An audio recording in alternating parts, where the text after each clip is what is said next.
Welcome to On Point by Target River, the podcast where strategy meets execution with a little fun.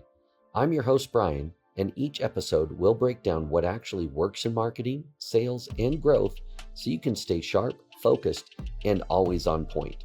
Let's dive in. I love movies. I have since I was a child.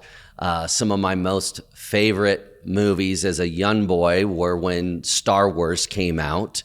When the Rocky movies came out and Rambo and some of those, I've always loved action, adventure, sci-fi, excitement and stuff. But a recent movie that I saw, and I've seen twice actually, is Michael.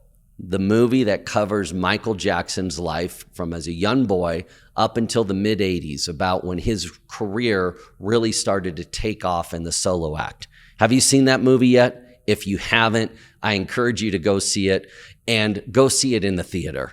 So we saw it, I think my brother and I went on opening night, and we went to a huge theater. It was a multiplex, and you know how when you go to one of these multiplexes nowadays, they've got like maybe 16, 20 screens sometimes, but a lot of them are pretty small. Well, in this situation, the theater we were in at this multiplex was massive. It had, I'm going to guess, probably 400 to 500 seats in it, and it was one of those IMAX screens with the incredible sound systems. And it was like a dance party in that movie theater. It was sold out. People were dancing in their seats. And you know how most of the time at the end of a movie, when the credits start running, everybody leaves? Unless, of course, maybe it's an Avengers movie and you know that there's going to be a sneak peek or a little story that continues halfway through the credits. But there's always something that you're waiting for, right? Well, in this case, there was no extra scene at the end of the movie that you had to wait for, but they kept playing Michael's music. And I would say about half the crowd, when we saw that movie the first time, stayed and was just listening to the music. And in fact, there were a couple of young boys who had outfits on like Michael Jackson that were dancing in the space before the screen and everything. It was just an incredible thing. During that movie, there were a couple things that stuck out to me because I went and saw it a second time. So I was analyzing the movie a little differently and looking at and catching things that I didn't catch the first time. One of the things that stood out to me was Michael's drive to be the best. Okay. He didn't just want to be a pop star and have some hits and have some success and have a successful tour. He wanted to be the best there ever was and will be. And that drive is shown throughout the movie. There's a couple of scenes, and I'm not going to try to spoil things for you if you haven't seen it yet, and I don't think this will, but there's a scene where he is choosing his new manager. So for those that know about Michael Jackson's story, he's part of the Jackson 5, and his dad was the one that kind of created that with his brothers. Michael had visions to have his own solo career. So he's at a meeting with a whole bunch of executives in the music industry, and there's a bunch of suits at this table. I'm going to guess 15, 20 of them around this table. And he is deciding if he's going to go with this firm or not. And he had already, he was ready to skyrocket. So he probably had his choice of any company to work with, I'm guessing.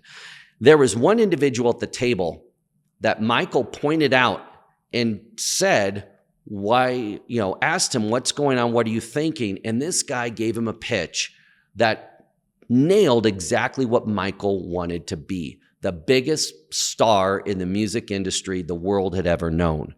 So Michael, of course, chose that individual to represent him and that firm to represent him. There's another powerful scene when Michael is working on the song titles in the order of the songs and the title to what would become the all-time greatest album ever sold on planet Earth. And it was powerful where he kept focusing on that and getting the right exact matches. There was intention into the words, into the sounds, and into the beats, and into the titles, and even the order of the songs and what would ultimately become the title song for that album known as Thriller.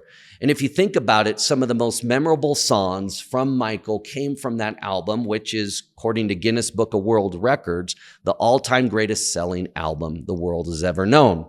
My personal favorite is Human Nature. And I've got to tell you, I have had that song on repeat. I stream through YouTube Music, maybe a little different than some of you who use Spotify and stuff. I probably have played that song 20, 30 times since I have seen the movie. It stands out. A couple of things that I took away from that movie were Michael's drive to be the best never changed. That was his focus, to be the best, not only in the quality of his songs, but it even went further to have the best tour, to have the best concert, the greatest experience. And for any of you that have seen the movie or have seen stories over the years and decades of Michael Jackson and his concerts, they were true shows. When my brother and I were sitting there in the movie theater and watching this, they showed a scene from a concert of his in Wembley Stadium in London back in the late 80s. And it had over 100,000 people there. And my brother leaned over to me and said, if I had a time machine and could go back to see a concert, I'd want to go see that. And I agreed with him. He and I never had the opportunity to see Michael Jackson perform live, but to be at that concert at that time, I've heard it was just incredible. When you see the footage, it's like that was truly a show. He nailed what he set out to do. And how did he do that? He didn't let distractions get to him. He stayed focused on that. He had his number one goal, and he didn't deviate from that. And when I think about that, what are some of the things that were in Michael's mind that helped him do that? I don't know. I've never met him, but I'm speculating here. He was driven, right? I don't think you can argue with that at all. He was driven to write the best songs, the best tones. When you see how they practiced the dance routines, the choreography for songs such as Billie Jean or Thriller, the work and effort that they put in to get the product, the end result just right. He was driven for that. He was focused on building that success. He worked hard to avoid outside distractions. And he has a nickname, right? The King of Pop. And there could have been a lot of distractions, and I'm sure there were, but at least as it's represented in the movie, he was still so focused on delivering a product that would change the world and impact the world when we think about the songs that he wrote and the power. He had a plan as well with his manager, and as we got to see in the movie, with his bodyguard, staying focused to that plan of building the right songs, the right image, the right movements, the right sounds, the right phrases into the right shows, into the right experiences. And if you've ever seen any of his other content, like how many of you have been to Disneyland? Okay, most people probably have at some point in their life. For many years, at least at the Disneyland in California, they had a Michael Jackson experience. It was right below where Space Mountain is. And they have a theater there. And I haven't been to Disneyland in about a year and a half, but it was vacant, that theater, when I went there last time, and it had been vacant for a while. Well, for many years, they had a Michael Jackson experience called Captain EO, which was a short film, but you wore 3D glasses, and it was an amazing experience short movie with Michael singing and dancing as well. He was everywhere, and he built on that plan. He grew that plan. Now, many of us can still experience Michael things, such as the movie, but also the shows that are in Las Vegas, as well as the impersonators that I imagine are around the world.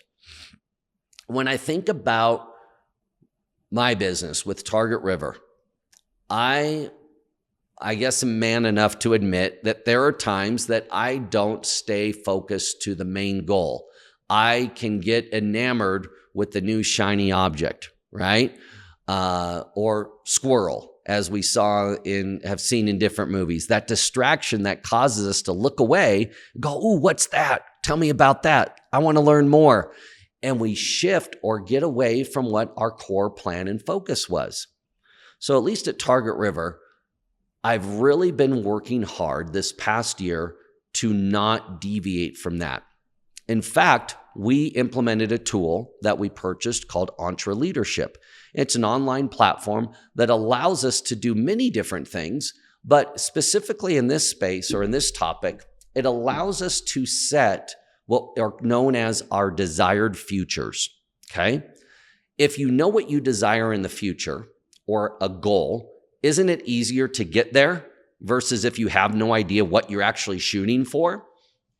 The next key thing with that is within those desired futures that we've established for many individuals in the company, as well as certain ones for the company itself, there's tracking in place. So I can see each week how we are doing towards reaching that desired future that we have.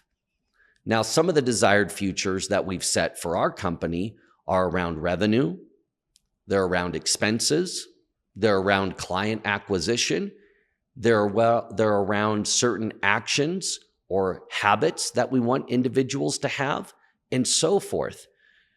I'd like to think, and I believe we are, where I'm recording this towards the end of May, that in the first 5+ months or 4+ months, I guess, of 2026, we are much better about intentionally staying on course with that plan and not being distracted. And if we look at it, it's setting us up to have a very good year and to achieve those desired futures that we have.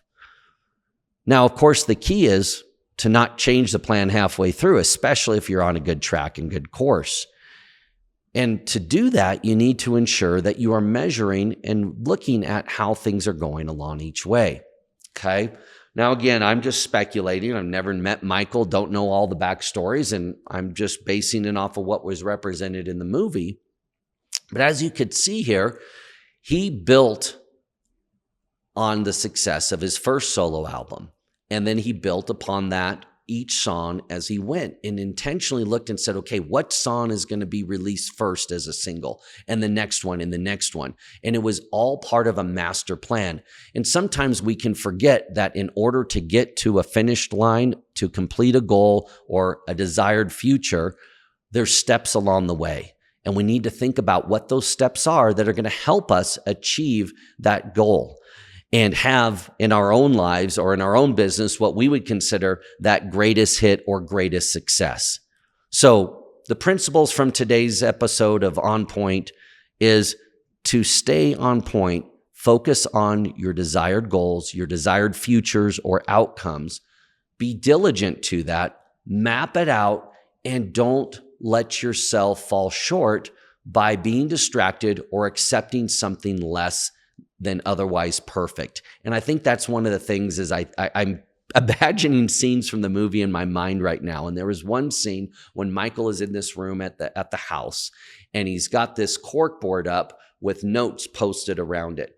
And he's got some beats in his mind and some certain words and phrases. And I'm not going to try to impersonate them because I don't have a good voice. But imagine him sitting there with those sounds that we all know and remember from Michael, and he was just trying to get the beat just right. That was a step and an element to help him get to that exact hit in style that he wanted. So make sure you don't try to take the shortcuts, because as we've learned in most cases in life, the shortcuts might be short-lived and might give you temporary success, but they don't build a long-term solid foundation that you can build on and have prosperity for not only years, but decades to come. Thanks for listening to On Point by Target River. If you're ready to grow your organization with real strategy that generates meaningful results, visit targetriver.com and connect with our team today. Stay focused, stay winning, and stay on point. We'll see you next time.